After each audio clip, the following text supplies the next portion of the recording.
ایک آدمی تھا تو اس کی بیوی انتقال کر گئی اور اس نے طلاق دے دی. 10-11 سال کا اس کا بیٹا تھا. اس نے دوسری شادی کر لی.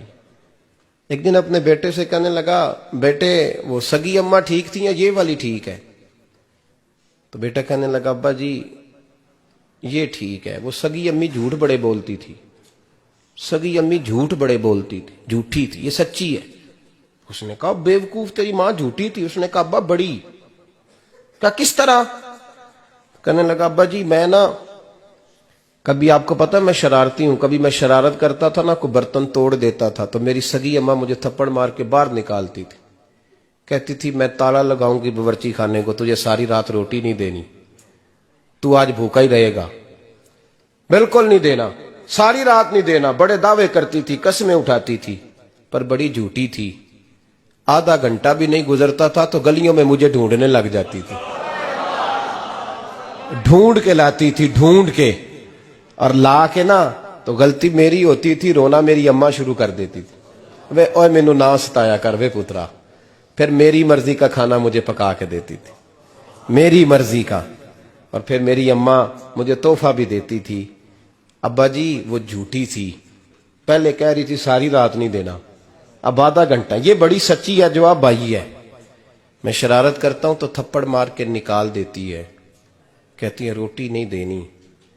پھر میں ساری رات رو کے گزارتا ہوں پر نہیں دیتی. یہ سچی ہے, وہ جھوٹی تھی.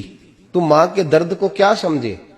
بچے تو کہتے ہیں اماں نے ہمیں قید کر دیا, اماں کہتی ہے میری مرضی سے کھاؤ. اور تجھے نہیں پتا اس نے قید نہیں کیا, وہ تم سے پیار بڑا سچا کرتی, اور بڑا سچا پیار کرتی ہے تیرے ساتھ, بڑا سچا. بیٹا برگر کھا کے آ جاتا ہے, اماں کہتی ہے روٹی کھا لے, کہتا ہے نہیں آپ نے بینگن پکائے ہوئے ہیں میں نے نہیں کھانے.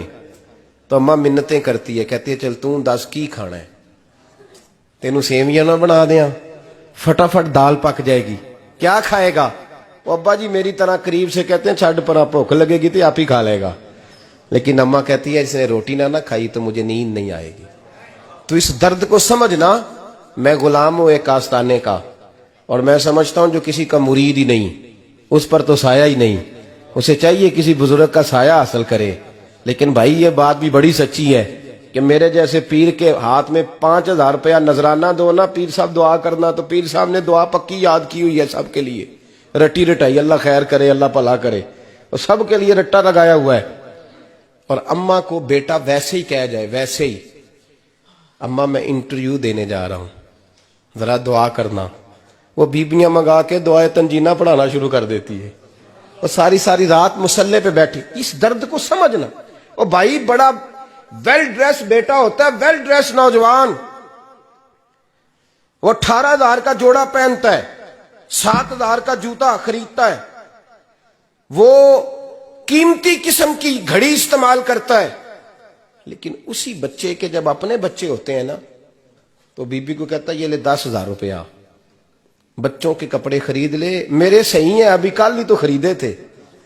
اور باپ, اور تو سمجھا ہی نہیں یار, 30 سال باپ نے جوانی ساری سعودی عرب کو دے دی, لیکن تیرا خیال رکھا. میں ایسے لوگوں کو جانتا ہوں جنہوں نے 30 سال پردیس میں کمبل نہیں بدلا, اور جہاں گئے تھے تو ایک کمبل خریدا تھا پھر بدلا نہیں. تو ماں باپ کے بارے میں, اور یہاں بچے حساب کرتے پھرتے ہیں, بھائی تو پچھلے مہینے بھی 5,000 دیتا سی, تسی پیسے ادا کر دے کی ہو, ماں باپ سے حساب کرتا ہے تو. ترمذی شریف کے لفظ ہیں, ایک صحابی نے آ کے عرض کی یا رسول اللہ پیسے وراثت کے نہیں, میرے ابا جی نے نہیں دیے مجھے, اور میں نے خود محنت کر کے کمائے, اب میرا ابا مجھ سے پیسے مانگتا ہے تو کیا کروں, اور میرے ہیں, میں نے کمائے ہیں, ابا جی نے نہیں دیے, وراثت نہیں, حصہ نہیں ملا. حضور میرا ابا مانگتا ہے تو میرے لیے حکم کیا ہے؟ تو نبی پاک نے فرمایا کیا کہا تم نے, پیسے تیرے ہیں؟ کہا حضور ہاں. تو فرمایا ابا کس کا ہے؟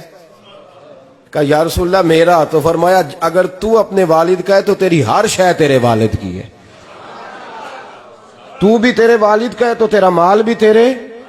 ماں اور باپ یہ تو حسن ہے زندگی کا, یہ تو وقار ہے انسان کا.